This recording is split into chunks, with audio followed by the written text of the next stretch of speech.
నమస్కారం NSTV news కి స్వాగతం. ముందుగా ప్రేక్షకులందరికీ గణతంత్ర దినోత్సవ శుభాకాంక్షలు. నా పేరు సంధ్య. ఇక వార్తల్లోని ముఖ్యాంశాల్ని ఇప్పుడు చూద్దాం. మహబూబ్ నగర్ జిల్లా చిన్న చింతకుంట మండలంలోని చిన్న వడ్డెమాన్ గ్రామ సమీపంలో గల స్వయంభూగా వెలసిన శ్రీ రామలింగేశ్వర స్వామి వారి ఆలయంలో రాత్రి పౌర్ణమి సందర్భంగా భక్తులు పెద్ద ఎత్తున పాల్గొన్నారు. స్వామివారి ఉత్సవ విగ్రహాలను పల్లకీలో ఊరేగించి భక్త పారవశ్యంతో పులకించిపోయారు. అడుగడుగున ఓం నమః శివాయ అంటూ ఖడ్గాలు చదువుతూ భక్తులు తరించారు.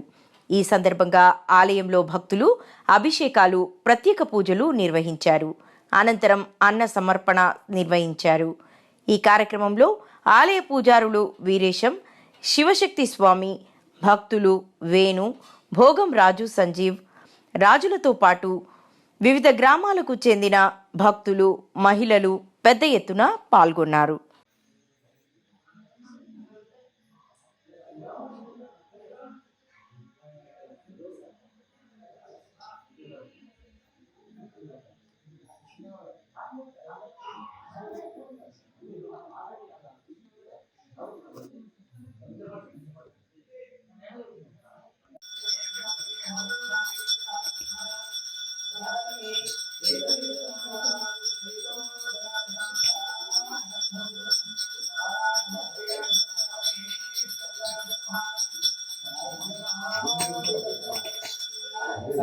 గంగాధర మహేశ మంగళం, శశిధర గంగాధర మహేశ మంగళం, చంద్రశేఖర సురగణేంద్ర సన్నుత, చంద్రశేఖర సురగణేంద్ర సన్నుత, పన్నగేంద్ర ధరమునింద్ర వినుత మంగళం, పన్నగేంద్ర ధరమునింద్ర వినుత మంగళం, మంగళం జగదీశ మంగళం, ఈశ మంగళం జగదీశ మంగళం, శశిధర గంగాధర మహేశ మంగళం, శశిధర గంగాధర మహేశ.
ఓం నమః శివాయ